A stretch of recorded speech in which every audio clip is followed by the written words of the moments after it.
राजधानी रायपुर से बड़ी खबर आपको बता दें, जहां आज से जी हां बीजेपी प्रदेश कार्य समिति की 2 दिवसीय बैठक है। राजनांदगांव में जुटेंगे भाजपा के राष्ट्रीय और प्रदेश के दिग्गज नेता। आज शाम 5 बजे कोर ग्रुप की बैठक भी होगी। महामंत्रियों और संभाग प्रभारियों की बैठक भी होगी। दूसरे दिन भर प्रदेश पदाधिकारियों की बैठकें होंगी। 2 दिवसीय बैठक में मिशन 2023 की रणनीति तैयार होगी और बैठकों में प्रदेश प्रभारी ओम माथुर दिए गए टास्क की जानकारी लेंगे। तो काफी लिहाज से ये बैठकें अहम मानी जा रही है। आपको बता दें कि 2 दिनों तक राजनांदगांव में महामंथन चलेगा मिशन 2023 को लेकर।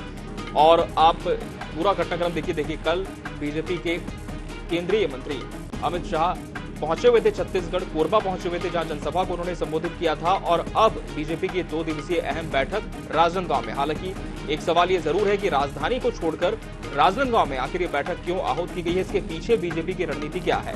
बीजेपी प्रदेश कार्य समिति की बैठक आज से शुरू हो रही है और 2 दिनों तक इन बैठकों का दौर जारी रहेगा। भाजपा के दिग्गज नेता इसमें शामिल होंगे और भाजपा के लिए अब ये मिशन इसलिए भी ज्यादा अहम है क्योंकि 15 सालों तक छत्तीसगढ़ में भाजपा का शासन रहा और इसके बाद 15 साल का वनवास खत्म करके कांग्रेस सत्ता में काबिज हुई। लेकिन भाजपा दोबारा खुद को सत्ता में काबिज करने के लिए पुरजोर प्रयास कर रही है।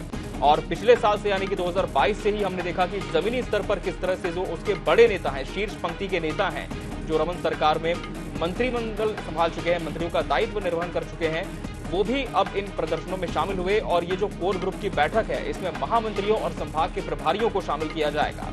मिशन 2023 की रणनीति तैयार होगी और चूंकि जनवरी का महीना शुरू हो चुका है और अब कुछ ही समय बाकी है जब प्रदेश में आखिर में विधानसभा चुनाव होंगे, लेकिन इसके पहले आचार संहिता भी लग जाती है, कोड ऑफ कंडक्ट। इसके पहले तमाम जो बड़ी रणनीतियां हैं, जो तमाम प्रदर्शन है, उन्हें अंजाम देना होता है। लेकिन इस बैठक के बाद देखना होगा कि किस तरह से रणनीति को जमीनी स्तर पर अंजाम दिया जाता है। महामंत्रियों और संभाग प्रभारियों की बैठक है। 2 दिनों तक बैठक का दौर राजनांदगांव में चलेगा और मिशन 2023 के लिहाज से यह बैठक काफी अहम मानी जा रही है। बीजेपी प्रदेश कार्य समिति की बैठक आज से होने जा रही है। 2 दिनों तक ये बैठक का दौर राजनांदगांव में होने जा रहा है और इसके बाद देखना होगा कि जब इन बैठकों का समापन होता है तब किस तरह की रणनीति बीजेपी की तैयार होती है और फिर आने वाले समय में कितना क्रियान्वयन बीजेपी के जो तमाम बड़े दिग्गज नेता हैं, उसके जो कार्यकर्ता हैं, वो जमीनी स्तर पर करते हुए नजर आते हैं।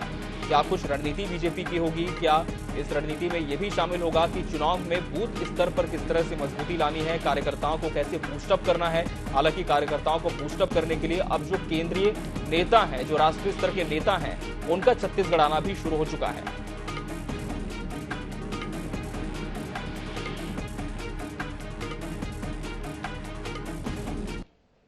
कार्य समिति की महत्वपूर्ण बैठक आज से राजनांदगांव में होने जा रही है। 2 दिनों तक ये बैठक है। बैठक में क्या कुछ एजेंडे रहेंगे, हमारे साथ बात करने के लिए पूर्व सीएम डॉक्टर रमन सिंह है। सर, महत्वपूर्ण बैठक है, क्या कुछ निर्देश, क्या कुछ एजेंडे आज की बैठक में?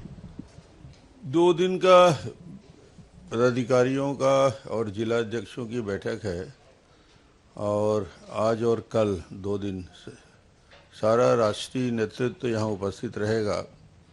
हमारे सारे संगठन मंत्री जी रहेंगे, प्रभारी रहेंगे और प्रदेश अध्यक्ष जी और सभी लोग रहेंगे। आज 1 दिन का इनका प्रवास जो होगा वो बूथ में होगा। एक पदाधिकारी जो हैं वो 1 दिन के लिए बूथ में शक्ति केंद्र मुख्यालय बना के शक्ति केंद्र की बैठक रह लेंगे। प्रभारी, सह प्रभारी, अध्यक्ष से बात करेंगे और उस शक्ति केंद्र में जितने हमारे 25 मेंबर हैं उनके साथ बैठ के उन योजनाओं पे चर्चा करेंगे जो मोदी जी के विकास के काम हैं और ये भी बताएंगे कि 4 साल में भूपेश किन किन मामलों में असफल रहा है और ख़ास तौर से आवास का, जल जीवन मिशन और दूसरी योजनाएं, डेवलपमेंट पूरा रुका हुआ है, उसकी चर्चा होगी। और कल के बाद 9 तारीख को दिन भर की प्रदेश के पदाधिकारियों की बैठक होगी जिसमें आने वाले कार्य योजना के बारे में विचार किया जाएगा और अभी जो काम योजनाएं चल रही हैं जैसे लोकसभा प्रवास का, उसकी भी समीक्षा करने का अवसर मिलेगा। कल अमित शाह जी का दौरा हुआ, कोरबा प्रवास पर वो आए थे, उनके इस दौरे से भाजपा को कितनी ऊर्जा मिली है? बहुत बड़ा आयोजन था, शानदार था, काफ़ी उत्साहपूर्वक वातावरण का निर्माण हुआ और अमित शाह जी का आना अपने आप में हमारे राष्ट्रीय नेतृत्व के प्रमुख लोगों में से हैं तो बहुत ही अच्छा उनका मार्गदर्शन मिला। कार्यकर्ताओं के साथ बैठे जो वहाँ के कोर ग्रुप के सदस्य, और ये लक्ष्य दिया आने वाले समय में कोरबा लोकसभा में सभी विधानसभा और लोकसभा, चूँकि हारे हुई विधानसभा है, लोकसभा है, तो वहाँ भी हमको जीत के आना है। उसके लिए कार्य योजना और रणनीति पर चर्चा हुई। हमारे साथ पूर्व सीएम डॉक्टर रमन सिंह, जिन्होंने कहा कि अमित शाह का दौरा है उससे भाजपा को नई ऊर्जा मिली है। साथ ही उन्होंने कहा कि आज की जो बैठक राजनांदगांव में होने जा रही है उसमें जो 23 चुनाव की जो रणनीति रहेगी उसकी रूपरेखा तैयार की जाएगी। कैमरामैन भूपेंद्र के साथ स्वप्निल गोरखड़े, INS न्यूज, रायपुर।